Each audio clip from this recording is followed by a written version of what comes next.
I just want to say I'm very happy that it's all over. Been a long time waiting for this. Really happened with the prosecution team. They've really done a great job. They say justice doesn't bring back the dead, but it can bring a sliver of peace to the living. For Connie Bennett, the woman whose haunted face you see in that video, peace is a long time coming. 41 years ago, her world shattered when she discovered her son and his family brutally murdered in their Colorado home. And trust me when I say it wasn't just horrifying, it was the kind of nightmare that keeps you awake at night. The killer didn't just stop at using a hammer to end his victims' lives. He went even further, committing unspeakable acts that shocked everyone who heard the details. At that time, forensic science wasn't what it is today, and for years his connection to the Bennett family murders and several other killings remained hidden. The truth only came to light when advances in technology finally exposed the full scope of his horrifying spree. So who was this twisted murderer, and how did he go unnoticed for so long?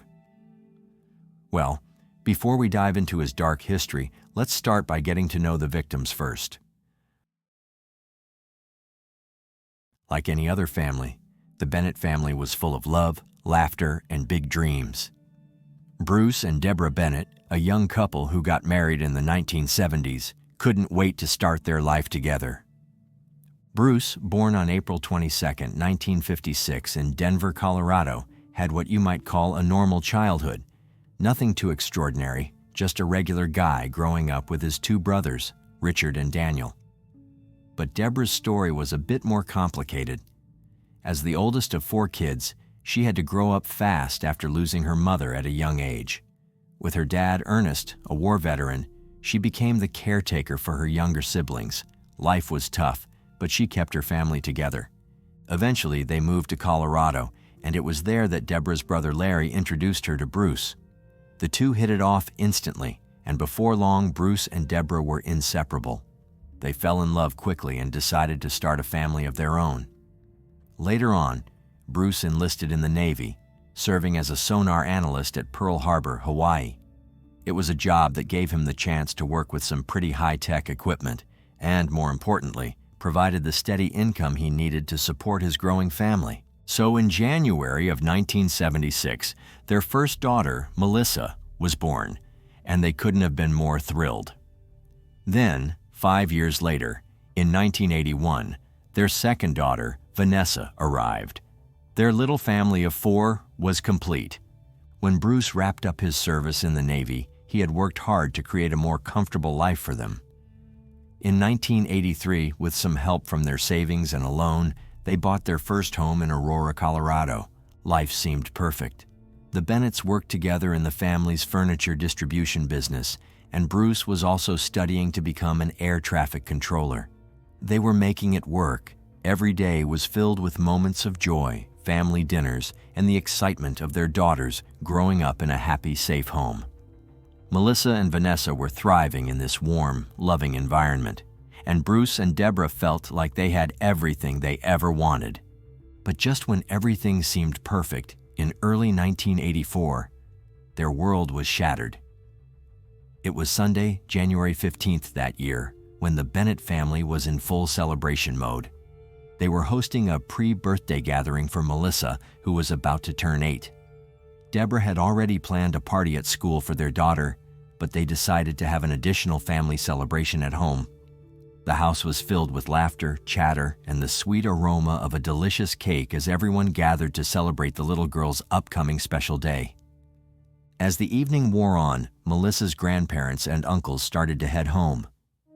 One of her uncles noticed the garage door was still open and reminded Bruce to close it before he left. Little did he know that simple gesture would be the turning point for the Bennett family. Then, the next morning, on January 16, 1984, Bruce's mother, Constance Connie Bennett, got an unsettling call. The family's furniture store had called, stating that Bruce and Deborah hadn't shown up for work and no one was answering their phones at the house. Concerned, Connie decided to head over to the Bennett home to check on them. When she arrived, she immediately noticed the garage door was still open, just like the night before. But what she found inside the house would haunt her forever. As she entered, Connie was met with a scene so horrifying, it's unimaginable. Bruce's lifeless body lay at the foot of the stairs, surrounded by a pool of blood. His head was severely battered, and there was a deep, horrific cut across his throat. In shock, Connie rushed to a neighbor's house for help, and they quickly called 911. The police and emergency responders arrived soon after, but what they discovered inside the house was beyond belief. In the master bedroom, they found Deborah's body, her head horribly beaten, just like Bruce's. The deaths were already beyond shocking, but what they discovered in the children's room was even worse. There, little Melissa's body was found, beaten badly and stabbed.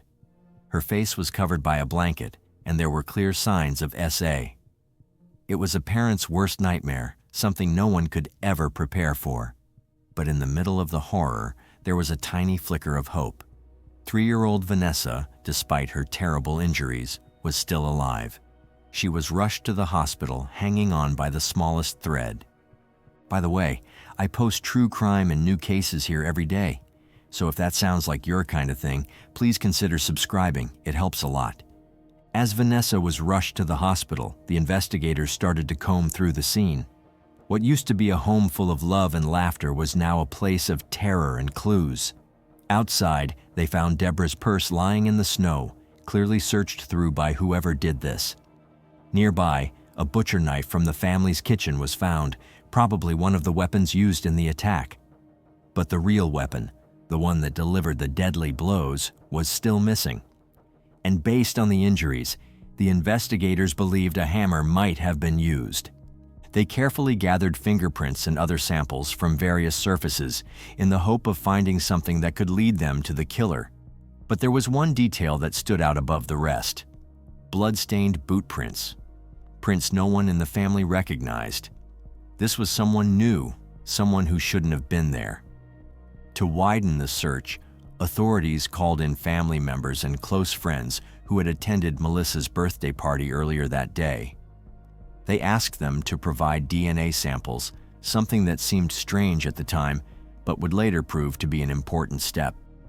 Genetic studies were still in their infancy back then, but the investigators knew they had to gather anything that could be useful down the line. As the investigation continued, specialists carefully preserved the victim's clothing and meticulously collected bits of carpet from beneath Melissa's body, a bedspread, and other items that could provide clues. Every scrap of evidence was carefully preserved, hoping that one small detail would crack the case open. Meanwhile, in the hospital, a team of medical professionals fought tirelessly to keep little Vanessa alive. At just 3 years old, she was in critical condition. The doctors reported that Vanessa had suffered severe injuries. Her jaw was shattered, her head severely injured, and her arms, hips, and legs were all broken. She had also been SA. It was nothing short of a miracle that she was still alive. She needed 3 units of blood and several more units of fluids just to keep her stable. But despite all the efforts, the doctor's report to the family was devastating. The little girl was fighting for her life, and the outlook was uncertain. As the days dragged on, investigators began to realize something chilling. The attack on the Bennett family wasn't an isolated incident. Less than 2 weeks before that brutal night, there had been similar attacks in Colorado, one of them eerily close to home.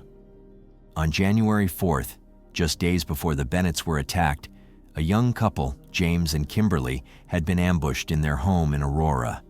They were having a quiet night, Kimberly in the bedroom, while James was in another room recording music for a friend.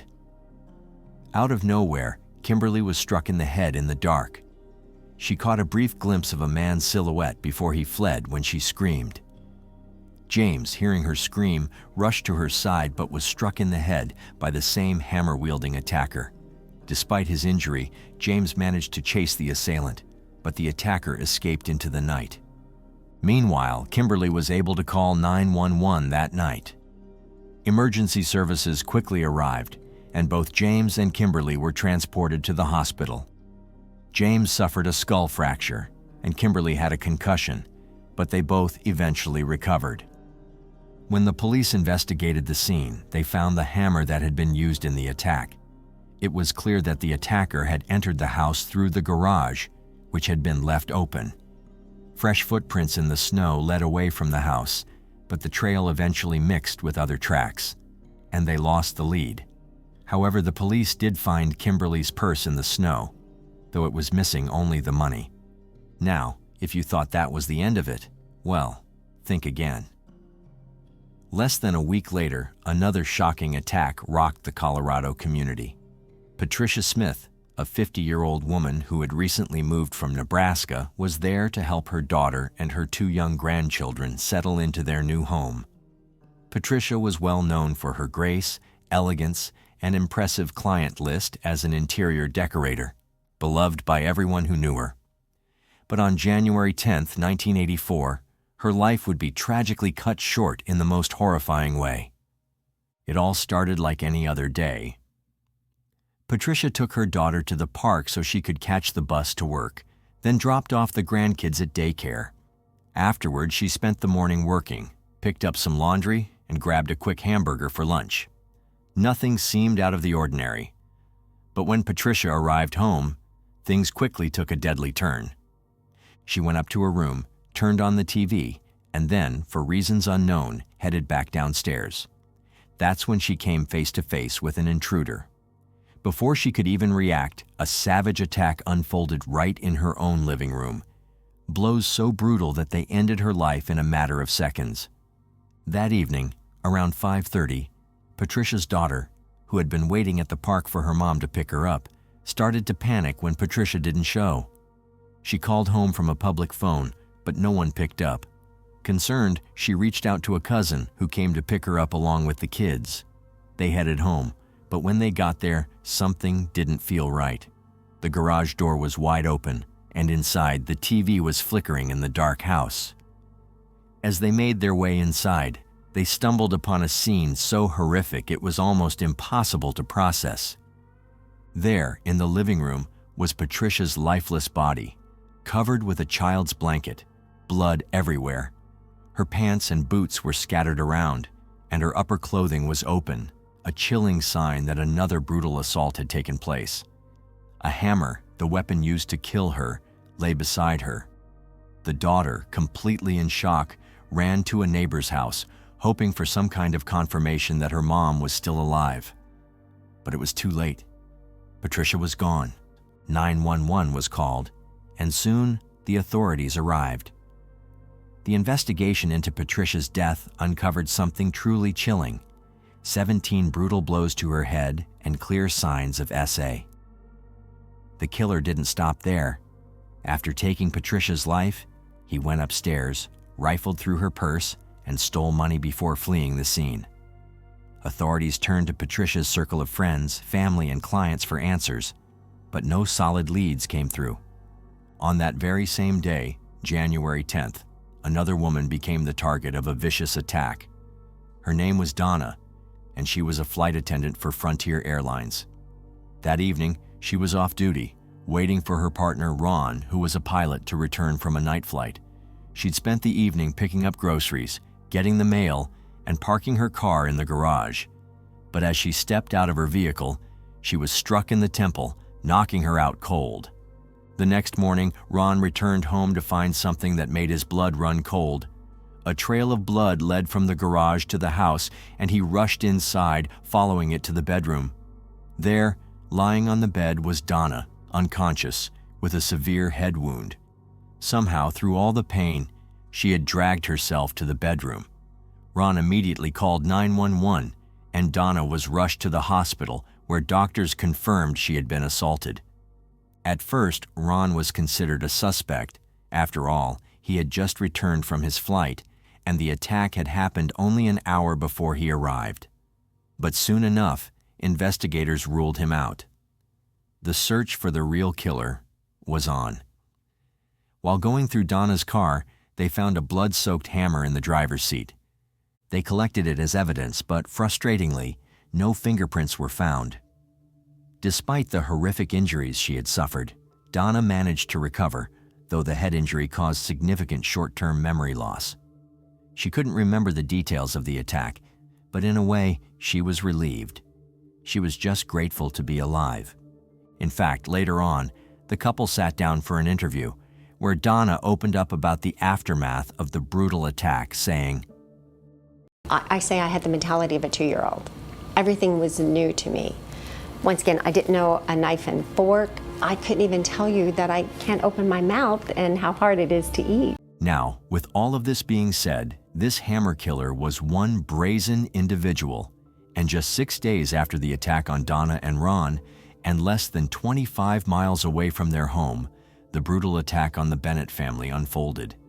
And throughout that heartbreaking January, while the families of the victims were in mourning, those who survived, like little Vanessa, were fighting for their lives and recovery. Vanessa's grandmother, Connie, never gave up hope, praying for the child's healing. Meanwhile, the investigation stretched on, with authorities collecting every bit of evidence they could find from the 4 crime scenes, including genetic material, footprints, and anything else that might point to the killer. But once again, forensic science in the 1980s wasn't nearly as advanced as it is today. DNA analysis was still in its early stages, and investigators were working with limited tools. The attacks took place in both Aurora and Lakewood, leading local police to share information. However, despite their efforts, no useful fingerprints were discovered at the crime scenes or even on the hammers used during the attacks. As the investigation continued, the FBI brought in a profiler to help understand the mind of the killer. The profiler suggested that the attacker wasn't targeting specific victims, but was more of an opportunist, roaming neighborhoods and looking for easy access, like open garage doors. Once he found his way inside, his attacks were swift, violent, and deadly, often followed by sexual assault and theft. Based on the patterns, the profiler estimated that the killer was likely a young man, around 20 years old, smart but not highly educated. He might have finished high school but not gone to college. The repeated use of hammers and a distinctive boot print at one scene suggested the man might be working in construction, especially since many homes were being built in the areas where the crimes occurred. But here's the real kicker. The profiler believed this guy wasn't going to stop until he was caught. So, investigators went to construction sites, talked to contractors, and tried to find anyone who had noticed something strange. Unfortunately, contractor records were messy, and there wasn't much to go on. Because the attacks were sudden and always happened in the dark, no one had seen the attacker clearly. As the investigation continued with no new leads, the community was on edge. People became extra cautious, locking up their garages and doors like never before. Some even started buying guns or wearing helmets to bed, just in case. But time passed without any more attacks, and eventually the police had to move on to other cases, leaving these brutal crimes unsolved. Interestingly, in the year 1990, investigators stumbled upon something unexpected: one single blonde pubic hair. They immediately sent it for specialized analysis, hoping that this might finally be the clue they had been waiting for. But then again, the technology back then wasn't as advanced as it is today, and the test ended up destroying the hair before they could gather any useful information. This was a massive setback, but the investigators refused to give up.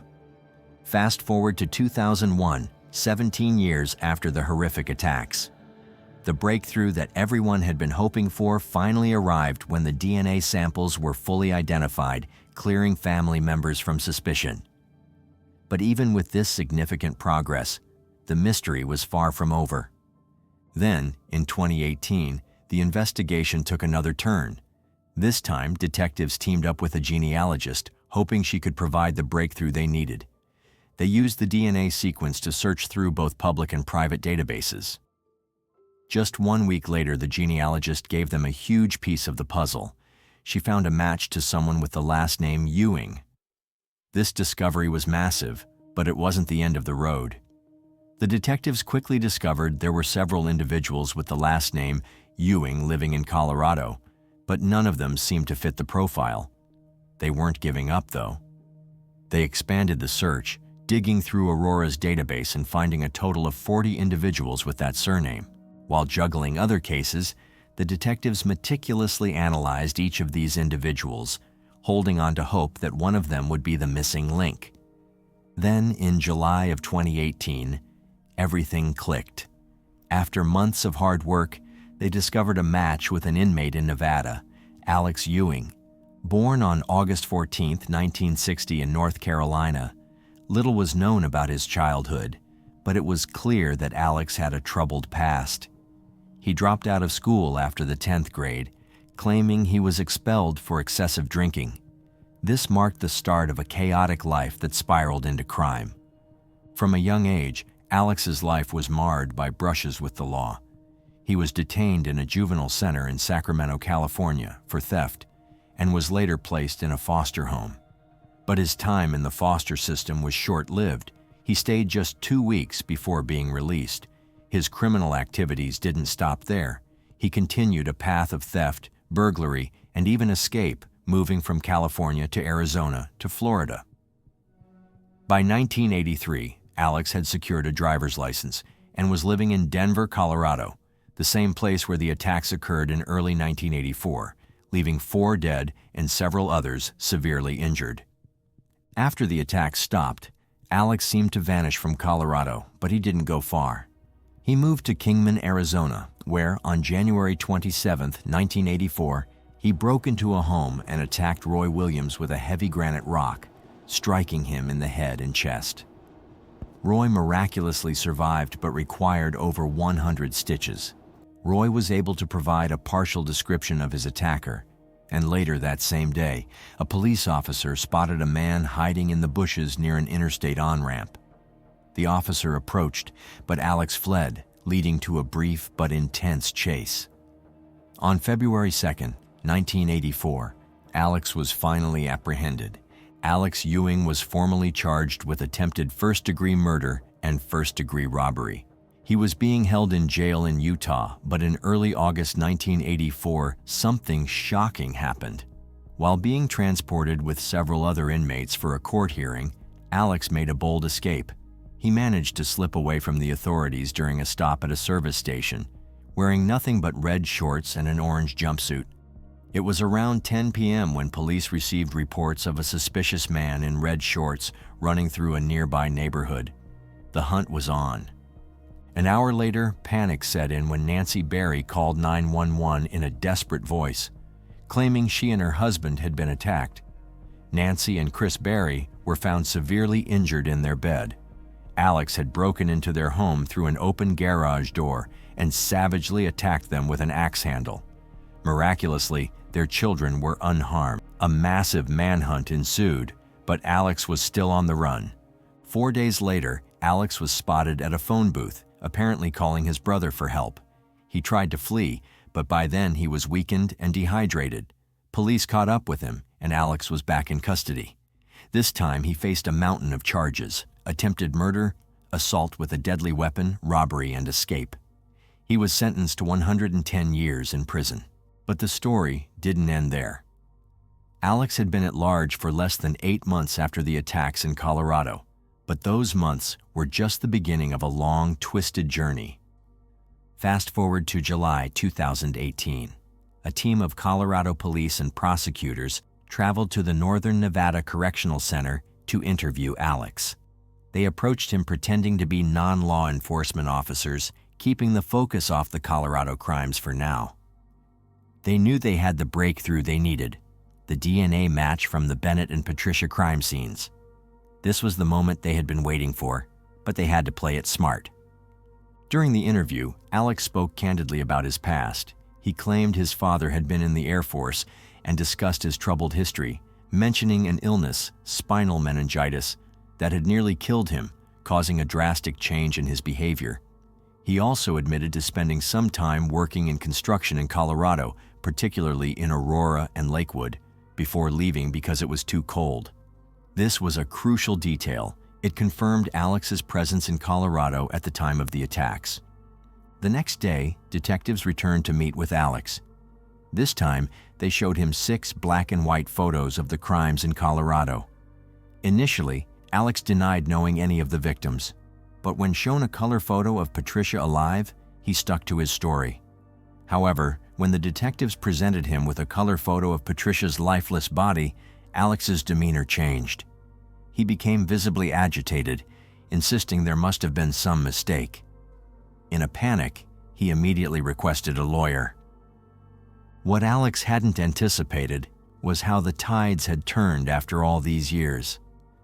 After 34 years behind bars, Alex had been preparing documents to request parole. He was confident he could be released after serving 40 years. In fact, he even set up a profile on a dating site, fully expecting his freedom. But this meeting shattered his hopes. The detectives now had the evidence they needed. With the confirmation of the DNA match, Colorado detectives returned to court and secured a court order for another cheek swab from Alex. The results were undeniable. The DNA from the Bennett and Patricia crime scenes matched his. It was finally over. Police began notifying the families and survivors of the 1984 attacks that they had found the person responsible. Justice was on the horizon, but it wouldn't come easily. The first step was to request Alex's extradition from Nevada to Colorado for trial. The first hearing took place on October 2, 2018, and Alex was informed he would have to face the charges in Colorado. But Alex wasn't going down without a fight. He informed the judge he planned to contest the extradition. Over the next 16 months, his lawyer filed appeal after appeal, trying to delay the inevitable. As the legal battle continued, Colorado prosecutors faced a tough challenge. Some of the crimes were too old to be prosecuted because they didn't have a fatal outcome and the statute of limitations had passed. But there was hope. Alex could still be tried for the murders of the Bennett family and Patricia. Back in 1984, the law allowed life without parole for such crimes, as the death penalty wasn't an option. In February 2020, the Nevada Supreme Court ordered Alex's transfer to Colorado. As mentioned earlier, his lawyer fought hard to delay the move, but the U.S. Supreme Court rejected the appeal. A few days later, Alex was on a plane to Colorado, ready to face the charges. The trial for the Bennett family case began in July 2021. The prosecution had a solid case. They presented DNA evidence showing Alex's presence at the crime scenes, especially near the body of Melissa Bennett. They drew chilling comparisons between the Bennett family attack and Patricia's murder. Both involved hammer attacks, sexual assault, and victims found in disturbing positions. In both cases, the attacker entered through open garages, and the victims' purses were nearby. The defense tried to poke holes in the investigation, claiming mishandled DNA samples and a lack of fingerprints.